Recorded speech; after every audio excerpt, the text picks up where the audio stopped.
ఓం శ్రీ మహాగణాధిపతయే నమ. ఓం శ్రీ గురుభ్యో నమ. ఓం నమ శివాయ. మార్కండేయ పురాణంలో జైమిని ధర్మపక్షుల సంవాదం గురించి తెలుసుకుందాం.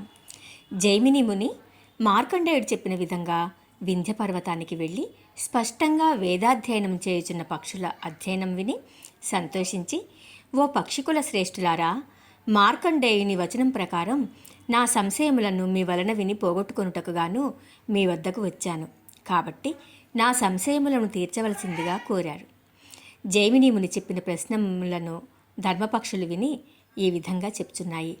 అయ్యా జైమిని మహాముని, భగవంతుడు ఐశ్వర్యస్య సమగ్రస్య వీర్యస్య యశసః శ్రియః జ్ఞాన వైరాగ్యయోశ్చాపి షణ్ణాం వర్గో భగస్మృతః అను షడ్గుణైశ్వర్య సంపన్నుడు. శ్రీ మహావిష్ణువు పాపము అధికమై భూపరిపాలనము దుష్టుల అధీనమైనప్పుడు దుష్ట శిక్షణ, శిష్టజన పరిపాలన కొరకు భగవంతుడు అనేకములకు మనుష్యాది జన్మములు ఎత్తుచున్నాడు.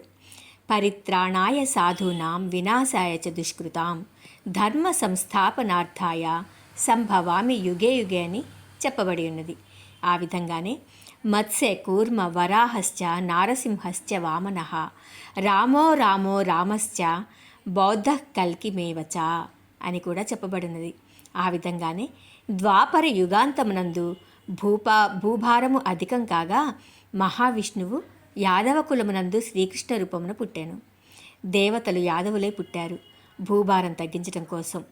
ఇక ఇంకొక ప్రశ్న, ద్రౌపదికి 5 భర్తలాగుటకు కారణం చెప్తున్నాను వినండి అని చెప్తున్నాడు. ఓ జైమిని ముని, పూర్వము త్వష్ట ప్రజాపతి పుత్రుడు త్రిశిరుడు మాయావి అయి తపంబు చేస్తుండగా దేవేంద్రుడు తెలుసుకొని త్రిశిరుని శిరంబు వజ్రాయుధముతో ఖండించి వేశాడు. అందువల్ల ఇంద్రునికు బ్రహ్మహత్యా పాతకం సిద్ధించింది. ఆ బ్రహ్మహత్య వలన ఇంద్రుని తేజంబు 4 భాగాలుగా విడిపోయి, ఒక భాగము ధర్మమునందు, 2వ భాగము వాయువునందు, 3-4 భాగాలు అశ్విని దేవతలందు ప్రవేశించాయి. పిమ్మట 4 విధములైన తేజంబుల వలన భూలోకమునందు కుంతీ గర్భమున ధర్మజ, భీమ, నకుల సహదేవులుగా జన్మించి తాను అర్జునుడై పుట్టాడు. శచీదేవి ద్రుపద మహారాజుచే చేయబడిన యాగమునందు అగ్నికుండమున ద్రౌపది అయి పుట్టింది. ఆ కారణమున ద్రౌపదికి 5 భర్తలయ్యారు. ఇక 3వ ప్రశ్న, బలరాముని వృత్తాంతం చెప్పుచున్నాను వినుము అంటూ చెప్తున్నాయి. ఓ జైమిని ముని, బలరాముడు శ్రీకృష్ణుడు తనకు తమ్ముడు అయి ఉండి పాండవులయందు అనురాగముచే యుద్ధకాలమున పాండవుల పక్షమున చేరలేదు. ధృతరాష్ట్రపుత్రుడైన దుర్యోధనుడు తనకు శిష్యుడును ప్రేమపాత్రుడును అయి ఉన్నాడు. తాను తన తమ్ముడని శ్రీకృష్ణునితో కలిసి పాండవులలో చేరిన ఎడల తన శిష్యుడైన దుర్యోధనునితో యుద్ధమును చేయవలసి వచ్చును, లేదా తన శిష్యుడని దుర్యోధనునితో చేరిన ఎడల తన తమ్ముడైన శ్రీకృష్ణుడితో యుద్ధమును చేయవలసి వస్తుంది. కనుక ఈ 2 విధములైన విషయంబులను ఆలోచించి బలరాముడు ఎవరి పక్షమునకు చేరక తీర్థయాత్రలు చేటకు వెళ్ళిపోయాడు. ఇక 4వ ప్రశ్న, ఉప పాండవుల వృత్తాంతాన్ని చెప్తున్నారు.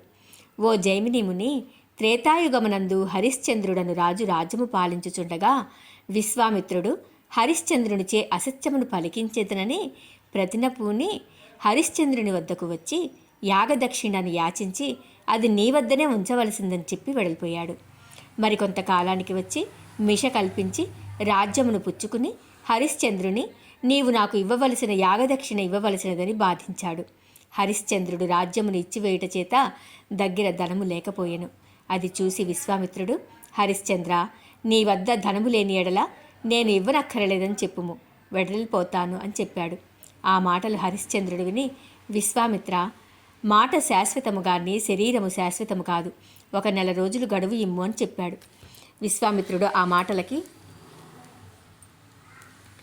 ఓ హరిశ్చంద్ర, నా శిష్యుని నీ వెంట పంపిస్తాను, నా శిష్యుడిని పోయి సొమ్ము ఇచ్చి పంపించుము అని చెప్తాడు. హరిశ్చంద్రుడు తన భార్యను కుమారుని విశ్వామిత్రుడి శిష్యుని వెంట పెట్టుకొని కొన్ని దినాలు కాశీకి చేరాడు. అప్పటికి 1-2 రోజులు తక్కువగా 1 నెల రోజులు కావస్తుంది. విశ్వామిత్రుడు వచ్చి తన డబ్బు ఇవ్వవలసిందని హరిశ్చంద్రుని బాధించాడు. హరిశ్చంద్రుడు అసత్యము పలుకుటకు ఇష్టం లేక తన భార్యాపుత్రులను అమ్మి విశ్వామిత్రునకు సొమ్ము ఇచ్చాడు. విశ్వామిత్రుడు ఆ ధనమును తీసుకుని అది తన శిష్యుని దారిభత్యములకు సరిపోయినదని, తనకు ఇవ్వవలసినదని మళ్ళీ బాధించాడు. హరిశ్చంద్రుని విశ్వామిత్రుడు బాధించుటకు చూసి విశ్వదేవతలు 5 విశ్వామిత్రునకు ధర్మమును చెప్పుటకు వచ్చారు. అప్పుడు విశ్వామిత్రుడు, విశ్వదేవతలారా, మేము కోరకుండగా ధర్మమును చెప్పుటకు వచ్చారు కనుక మీరు భూలోకమునందు మనుష్యులే పుట్టుతురుగాక అని శాపమునిచ్చాడు. ఆ శాపమును విశ్వదేవతలు విని భయపడి ప్రార్థించగా విశ్వామిత్రుడు దయతల్చి, మీరు పాండవ వంశమునందు ద్రౌపదీ గర్భంపున ఉపపాండవులై పుట్టి వివాహాది సంస్కారములు లేక అనాథల వలె యుద్ధమున మృతి పొంది స్వర్గమునకు పోవుదురు అని చెప్పాడు. ఆ కారణం చేత ఉపపాండవులు కౌరవ పాండవ యుద్ధమునందు అనాథుల వలె మృతిని పొంది స్వర్గమునకు వెళ్ళిపోయారని పక్షులు చెప్పాయి. పక్షుల మాటలను విని జైమిని, ఓ పక్షులారా, హరిశ్చంద్రుని మిగిలిన విషయములను చెప్పవలసింది అని అడిగాడు. జైమిని మాటలు పక్షులు విని ఇలా చెప్తున్నాయి. ఓ జైమిని, హరిశ్చంద్రుడు విశ్వామిత్రుడు పెట్టే బాధలు సహించలేక తాను కాశీయందు కాటి కాపరియగు వీరబాహు వానికి అమ్ముడుపోయి విశ్వామిత్రుడుకు ధనముని ఇచ్చి రుణ విముక్తి చేసుకొని ఆ శ్మశానం నందే నివసిస్తూ తన యజమానికి రావలసిన డబ్బు పుచ్చుకుంటూ తాను కూడా కాటి కాపరి వల్లే కూలిపుచ్చుకుని జీవిస్తూ ఉన్నాడు.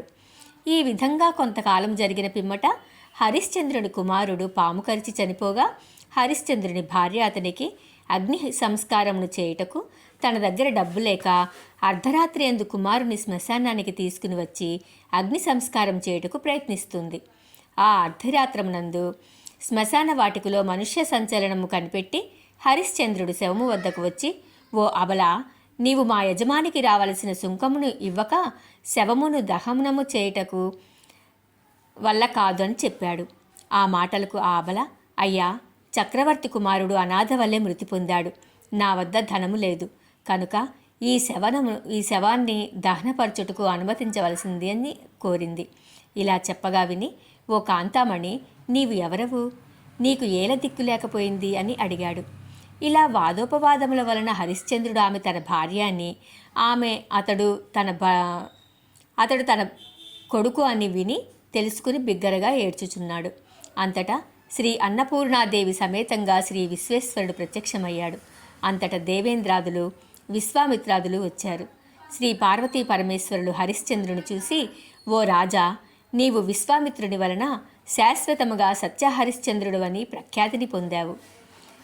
నీవు పడిన బాధలు విశ్వామిత్రుడు చేసిన మాయగాని వేరు కాదు అని కుమారుని బ్రతికించి హరిశ్చంద్రునకు కోరిన వరములనిచ్చి, విశ్వామిత్ర, నీవు ఈ హరిశ్చంద్రుని అయోధ్యకు తీసుకుని వెళ్ళి రాజ్యమును ఒప్పగింపజేయవలసింది అని చెప్పి అదృశ్యమయ్యారు. ఆ ప్రకారము హరిశ్చంద్రుని విశ్వామిత్రుడు రాజ్యమునందు నిలిపి రాజ్యమును పాలించునట్ల చేసి అనేక వరంబులు ఇచ్చి తన ఆశ్రమమునకు వెళ్ళాడు అని పక్షులు చెప్పగానే జైమిని ముని విని మహదానందం పొందాడు. జైమిని మునిని చూసిన పక్షులు ఇలా చెప్తున్నాయి. మునీంద్ర, ఒక చిత్రమైన విషయమును చెప్తున్నాము వినుము. హరిశ్చంద్రునికి పురోహితుండగు వశిష్ఠ మహాముని 12 సంవత్సరములకు పూర్తి అగు తపంబును నీట మధ్యను మునిగి జలస్తంభనము చేసి తపము చేస్తున్నాడు. వశిష్ఠుడు తపంబును పూర్తి చేసుకొని జలమధ్యమును వీడి తన ఆశ్రమమునికి వచ్చాడు. అంతట తన ఆశ్రమమునందు గల శిష్యులను ఇతర మునులను విశ్వామిత్రుడు హరిశ్చంద్రుని పెట్టిన బాధలను పూర్వక్రమముగా చెప్పారు. విశ్వామిత్రుడు తన శిష్యుడైన హరిశ్చంద్రుని బాధలు పెట్టాడని విని కోపము కలవాడై విశ్వామిత్రుని దగ్గరికి వెళ్ళి, ఓ విశ్వామిత్ర, నీవు క్రూరుడవు, బ్రహ్మ ఋషివని గర్వము కలవాడవు, క్రూరుడవును, పాపంబునకును లోకనిందకును జడవక పాపకార్యములను చేయుచున్నావు. నా పుత్రులను నూర్గులను బరిమార్చితివి. అందులకు నేను విచారించను. నా శిష్యుడైన హరిశ్చంద్రుని అనేక విధాలుగా బాధించినావు. తప్పు కలిగినప్పుడు శిక్షించక తప్పదు. కావున ఆ పాపంబునకు నీవు బకరూపమున నుందుగాక అని శపించాడు. ఆ శాపవాక్యములను విశ్వామిత్రుడు విని కోపం కలవాడే, ఓ వశిష్ఠ, నీవు బ్రహ్మకులంబున పుట్టానని గర్వమున నన్ను శపించావు. కావున నీవు డేగరూపంబున ఉందువు కాక అని మారు శాపమును పెట్టాడు. ఈ ప్రకారంగా అన్యోన్య శాపంబులు ఇద్దరును బకా డాగా రూపము కలవారై పూర్వ వైరమును దలుచుకొని యుద్ధమునకు ఆరంభం చేశారు. వశిష్ఠ విశ్వామిత్రులు పక్షి రూపమున పోరాటం చేయటం గురించి రేపటి రోజున తెలుసుకుందాము. ఓం నమ శివాయ.